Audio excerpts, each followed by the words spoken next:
Well, buenos dias, folks. Welcome to another bonus episode of The 50 with me, Cody Townsend. Today, we're going to be doing something a little different. Haven't done a video quite like this, and hopefully it's going to be interesting for you. If you found the Bugs to Rogers series interesting, well, this is going to be giving you a lot more depth to that series. So today, I'm going to be talking about planning traverses. I'm going to be talking about how to map out traverses and giving some very specifics to the Bugs to Rogers traverse, as well as answering some questions that popped up through the series that we just put out. Ultimately, what I'm hoping to accomplish with this video is just giving you more information that'll hopefully you can take to either do a traverse yourself or do the Bugs to Rogers specifically. So let's get into it.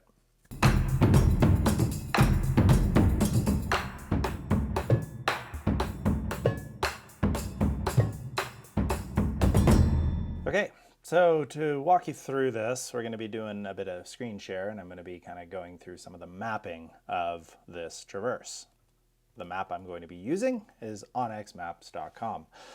They have obviously been a partner of the 50, and I want to openly disclose that. But for me, I've found Onyx to be the most versatile mapping app that's out there. Trust me, I've used every single one of them. They all have their upsides, they all have their downsides. But to me, what Onyx does really well is have so many different options, whether that's 3D mapping, whether that's hybrid topo mapping, whether that's satellite imagery, whether that's basic topo mapping. For me, there's just a lot of features into it, and that kind of makes it the best for the money of any of the ones that I've ever used before. Additionally, I've found that the hunt and the off-road apps are really good for summer gravel bike riding, for van camping, for knowing what sort of land you're on. So while I don't really off-road nor do I hunt, I find those maps to be really useful for other summer activities.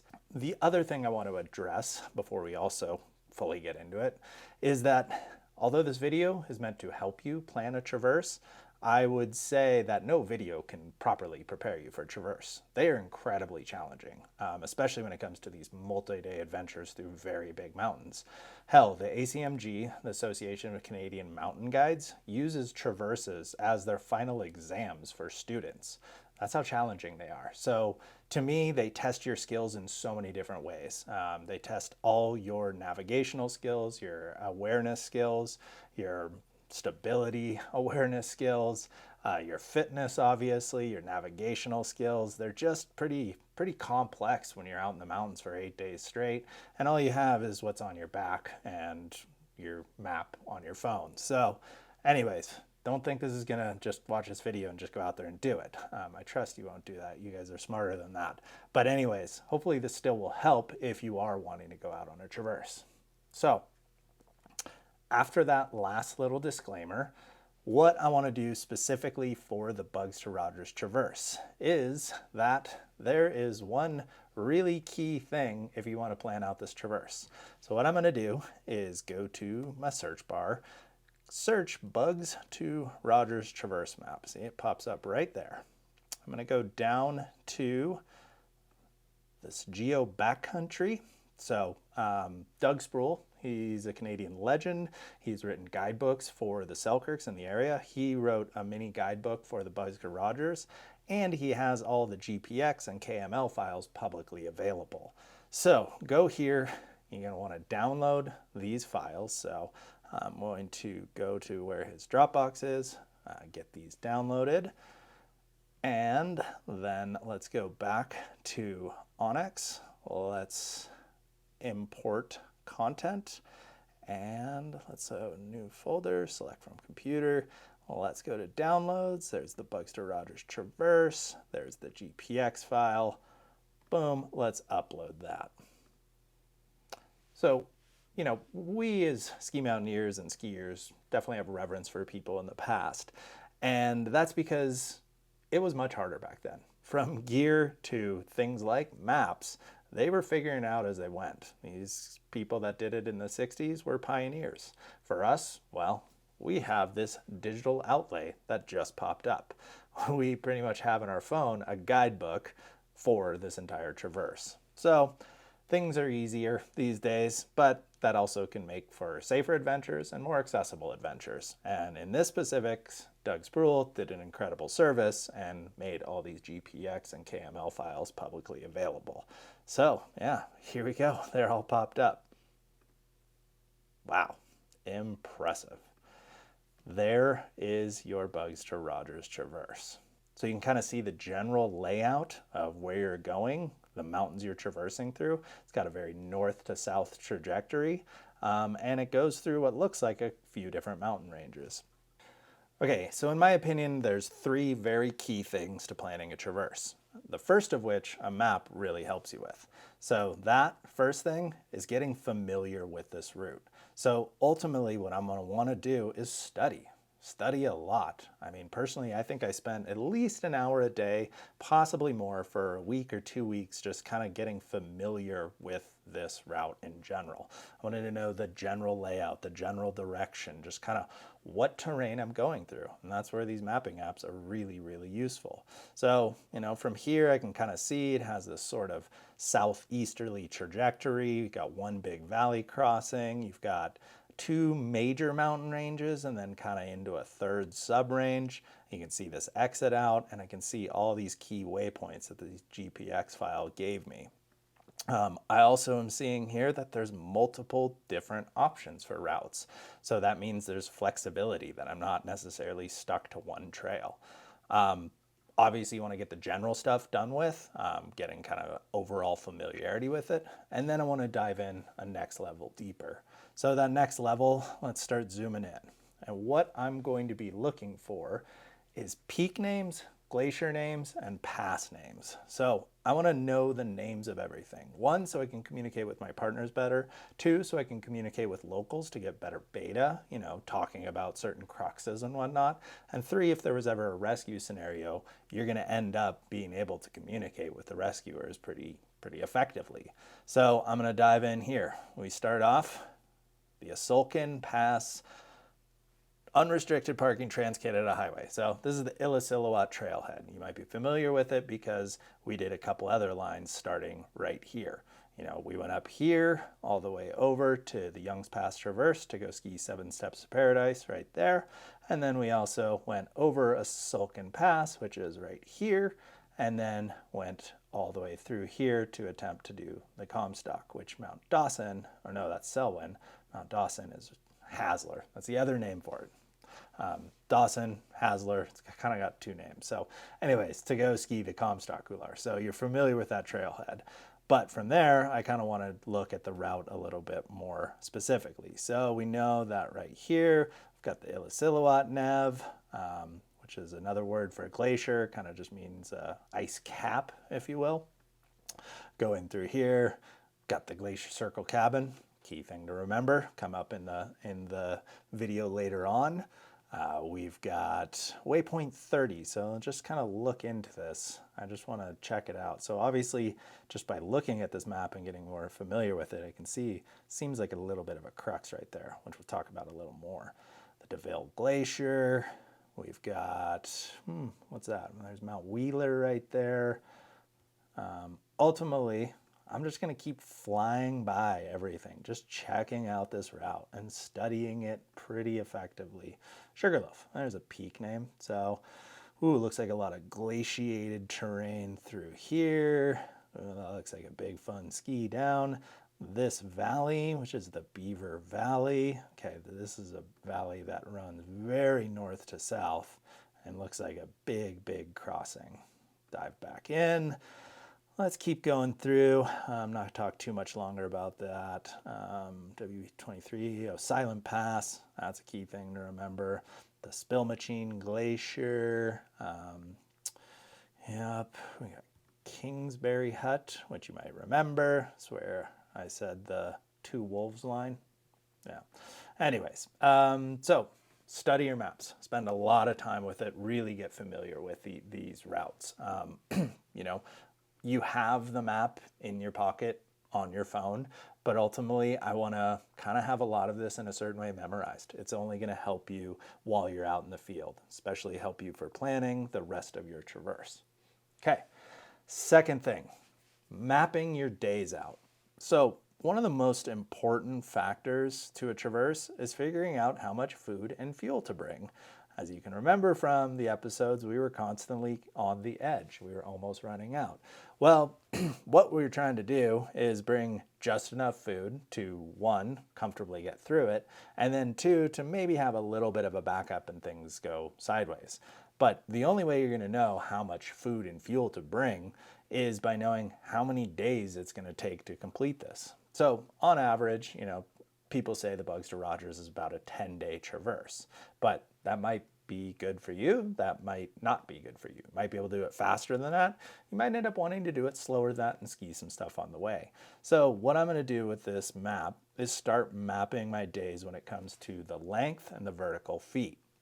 So we'll go into here, go into the map. I'm going to use the draw line measure distance, and let's see what we've got. The first day, like I was familiar with this terrain obviously, but this is still kind of an exercise I went through. So let's draw to the top of the Illecillewaet. That's 6.3 miles and 4,700 vert. So that's big, and that's going to be big, especially when you know that that's day one. That's going to be the heaviest your pack is going to be. So you know already right away that you're like, this is probably going to encompass an entire day. So what I'm going to do from there is start to kind of see where I'm going to want to camp. And we'll talk about some other camping stuff later. But if I get to the top of this, I'll probably be able to ski down to this valley. Probably not going to want to continue to go up, but I'm going to stay down here, which is what ends up being a very convenient spot where the Glacier Circle cabin is. But let's keep moving. It's day 2, so we're starting at Glacier Circle cabin. We follow this route. Let's get up here. Let's get up to the top of the DeVille Glacier and kind of see what we're looking at. So 4.2 miles and 3,000 vert. So right away, I know that for my fitness, what I can potentially do in the mountains, which is something that you're going to have to figure out for yourself, how much vert and mileage you can do in a day with a heavy pack. I know that that is, maybe half a day. I could probably continue. So when I go from there. So let's start this line again. Let's go to here. Let's click to draw. Let's see about going over this pass, coming around and getting to here. So another 4 miles and 2,100 vert. So about 5,000 vert, 8 miles. That seems like a good day. So day 2, probably going to end up here. What I also know is that there's kind of an escape route down low, which obviously was the route we ended up taking. But looking at that, day 2, okay, delete that. Let's go and see what day 3 looks like. So day 3, go over here, go over here, go over here. Loading. And let's get down to that valley, 5.1 miles and about 1,600 vert. So from there, I know by day 4, I could probably get up to here. So ultimately, what I'm trying to illustrate is use these line drawing tools and map out your elevation in amount of days. It's the only way you're going to be able to properly calculate kind of how many days this is going to take for you and then how much food and fuel to bring. And when it comes to how much food and fuel to bring, well, there's plenty of calculators out there.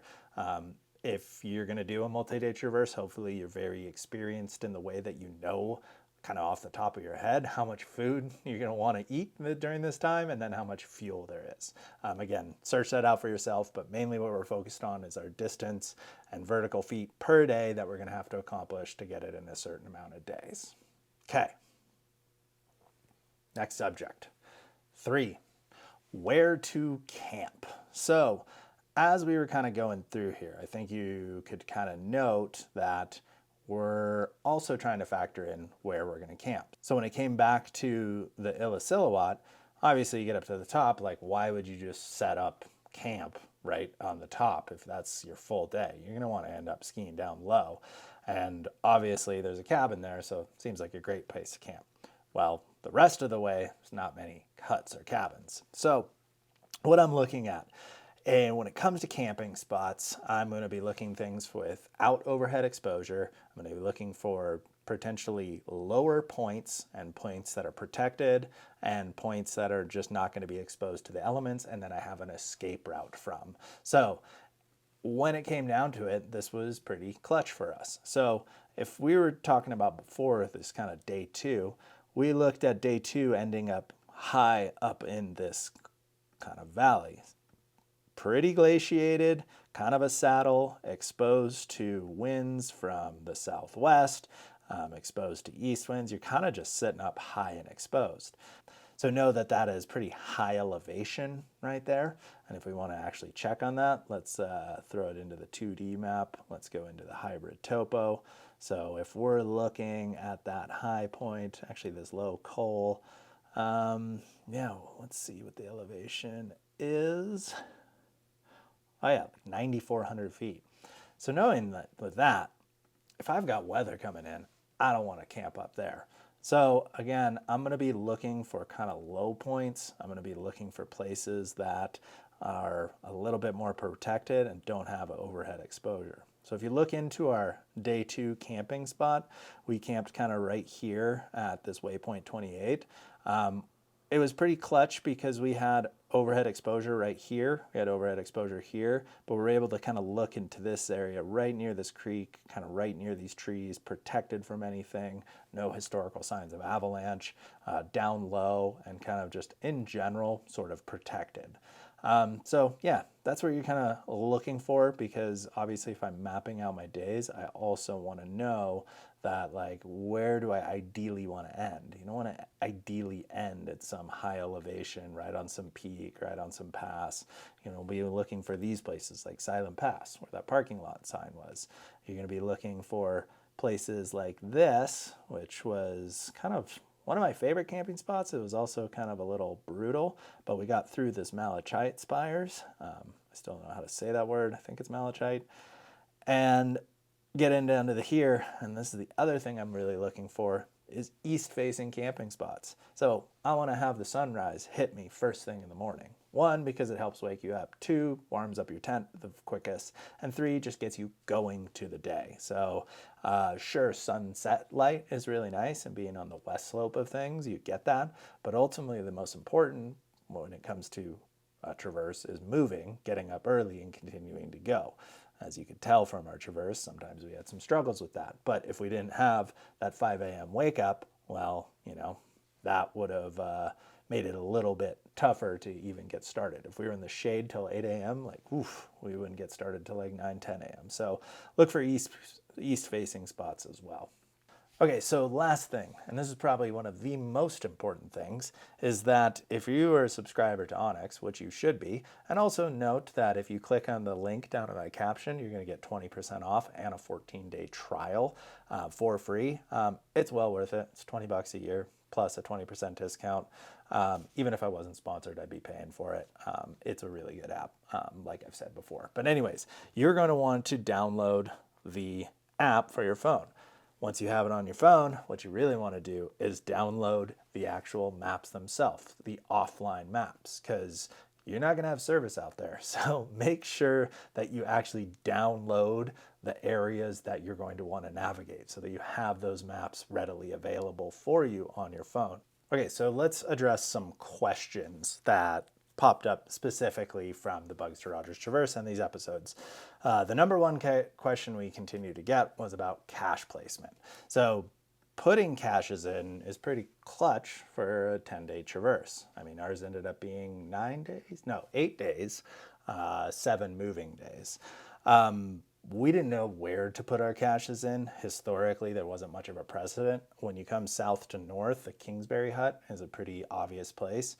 We had some other potential side plans, so we ended up wanting to do 2, plus we're carrying additional camera gear, batteries, and all that charging stuff.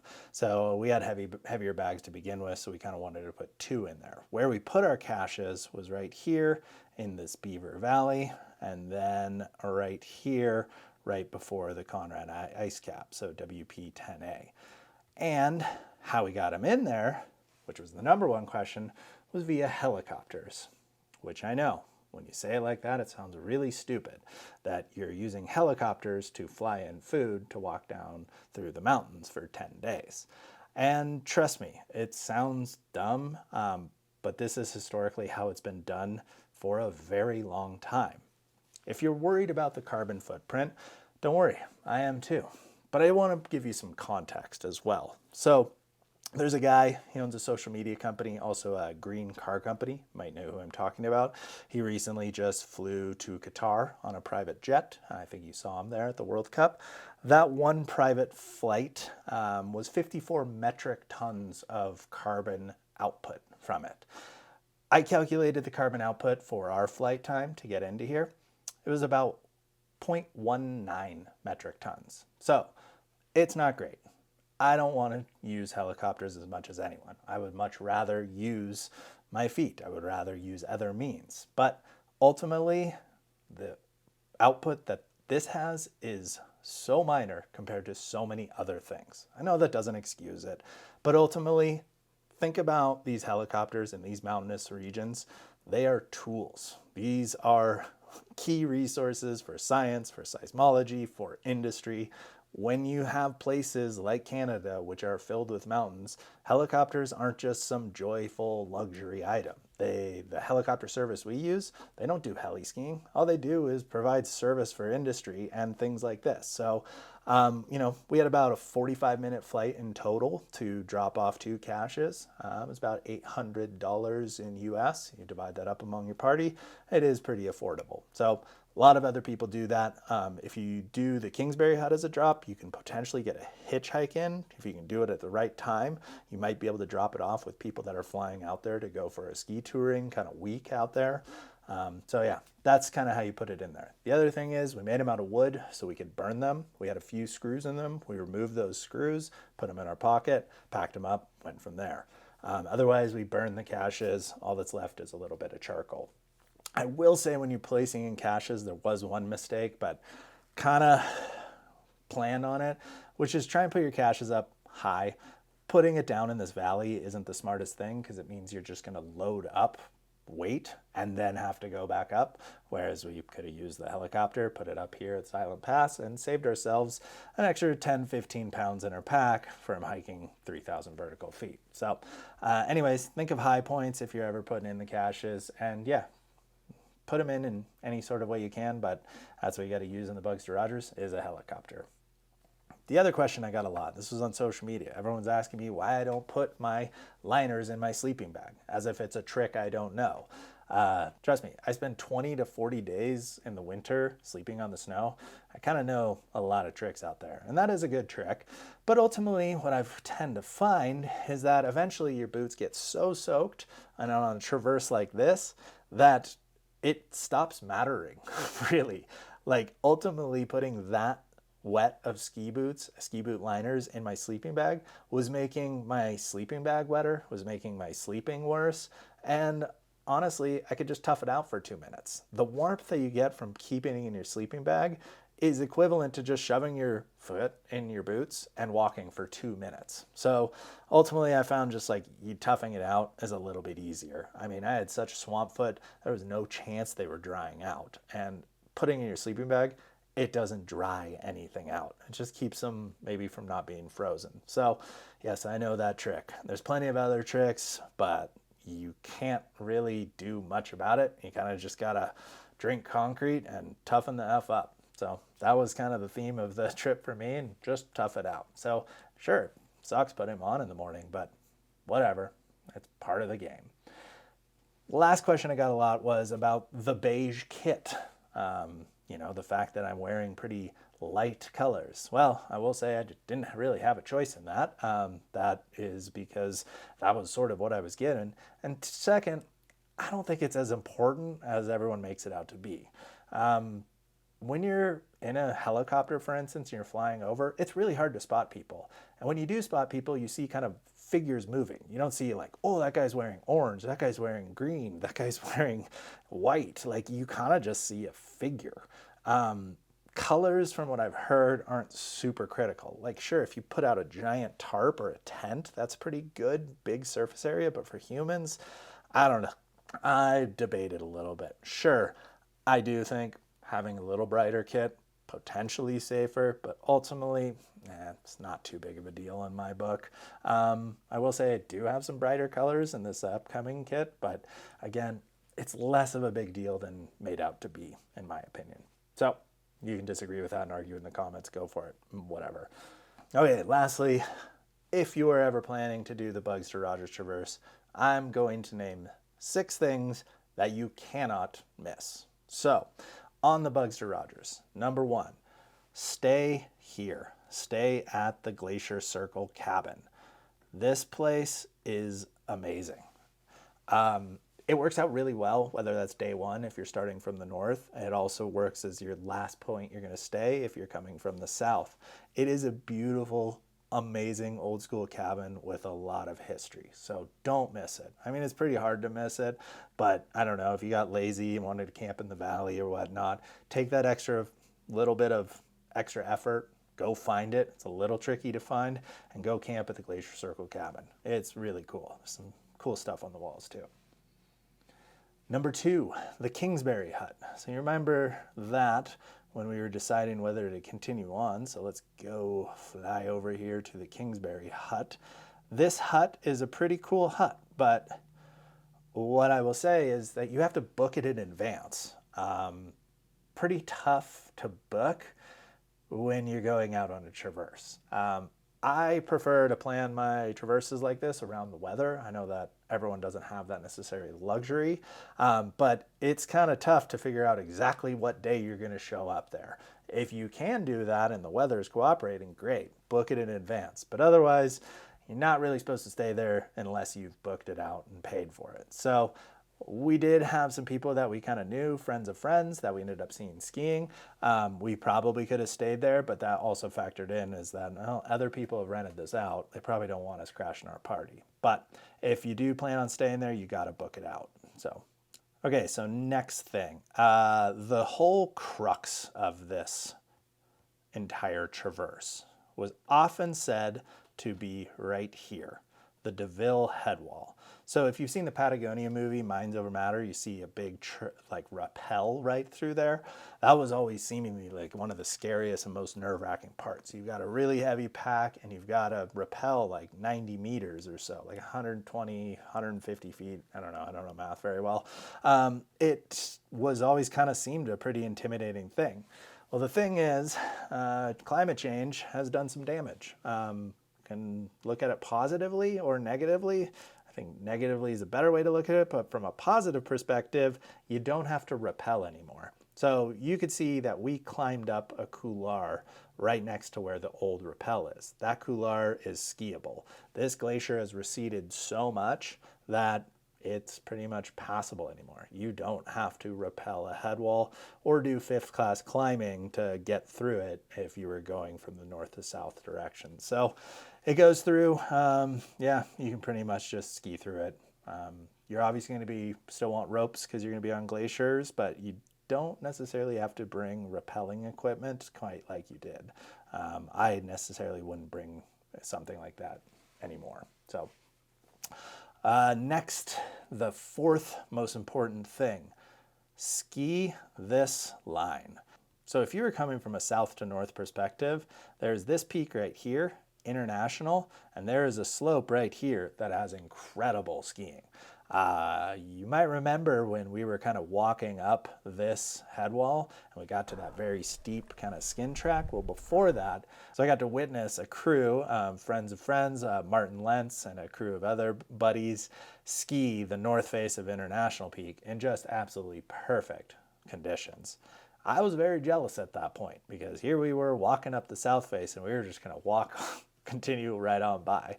But if you're coming from a south to north perspective, it's not that far out of the way to follow this line, go kind of to the base of International and ski down this glacier right here. It's got a little exposure, it's definitely steep, it's definitely advanced, but ultimately that looks like an incredible ski that you can't pass up. Doing this traverse to get through here, it's kind of worthless. One, you're overexposure, you're dealing with crevasses, and then you ski down this weird rocky slope that we had to hike up. So ultimately, like, yeah, just ski the north face of International. We actually ran into some people a little further on, kind of this next day down here. We told them to do it. I heard some reports from their social media that it was pretty all time. So there's a little secret for you. The other thing, the most hidden crux for us, let's fly all the way over there. So this was our kind of, in my opinion, one mistake of the trip, and that was getting onto the Vowel Glacier. So if you remember what I called this, the Witch's Cauldron. I don't know the exact name of this, but the Vowel Glacier is here. And then where we were talking about it being really hot was right at this point, WP4. So this Witch's Cauldron, when we were up at this peak, it was cold. It was snowing. As we skied down and we started to contour around this glacier with hanging seracs, it got really warm. This place was an absolute heat sink. Up here, the glacier was keeping the overall temperature colder. Down here was much, much warmer because there was far less glaciers and glacial effect to keep the air temperature cooler. We skied down in a complete whiteout. It was really complex and gnarly, getting through some heavily crevassed terrain. It was really hard to see, and as we got under here, all of a sudden I saw that massive serac fall that had happened maybe an hour, 2 hours before we were there. It was kind of snowing earlier in the day and there wasn't any fresh snow on it. It looked incredibly fresh. That was nerve-wracking. And then as we started this like 700-meter climb, it was so hot, like the kind of hot where all of a sudden the mountains are going to come falling down. And all of a sudden I remember recalling some conversations with people talking about getting on and off the Val being kind of tricky. Well, with those temperatures, it was really tricky for us. We ended up finding out, so there's some people that followed us, followed our skin track. They ended up setting the FKT for the Bugs to Rogers. They went from the north to south. They did it in 44 hours, which is effing nuts. They said that they came through about 4 hours after us and our entire skin track was taken out by a slide. So it was really pushing it. And the mistake that we made was that we kind of had barn fever. We were smelling the end of it. It wasn't that far away. If we had kind of gotten into the zone and felt that it was so warm, we should have kind of thought about getting out of there. It was a kind of a close call in my opinion. One of those things that you look back on and you figure, there's ways we could have avoided that. We obviously got through it safely, but I count that as like kind of a notch on the belt of we got away with one. So I look back at that and think like, hey, if you're on these traverses, you're doing something long like that, you're physically exhausted, you still got to have your head in the game, you still got to be willing to wait out another day. We had enough food, we had enough fuel to do it. We should have kind of started to get in there, felt it was warm, backed out, just decided to camp there for the night. But barns fever, exhaustion got in the way. Again, kind of felt like the only one mistake. It was a little scary. We probably escaped an avalanche by a couple hours. Luckily, nothing happened. So that was the sneaky crux, is getting on and off the Vowel. That glacier's receded a lot. It's getting more and more complex. Lastly, I'm going to wrap this up by saying my opinion on traverses has changed. Well, sort of. A single day traverses, not that into, because ultimately what it's saying is you're just covering a lot of ground without necessarily skiing all that much. Sure, you could do some traverses with a lot of skiing, but then it's kind of not of a traverse. You're just doing a lot of height. But a multi-day traverse is pretty cool. I was pretty impressed with kind of the complexity, the challenges, everything that came through it. It really felt like it tested my mountain skills in a unique way, and I really ended up enjoying it.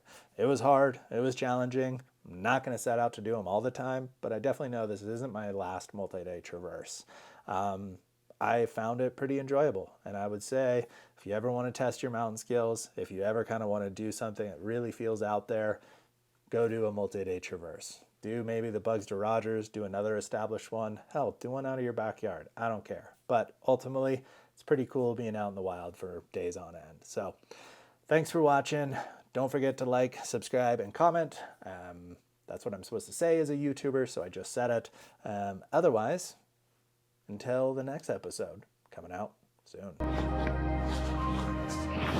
Oh, it's good snow. Hard, heavy pack ripping, heavy pack ripping.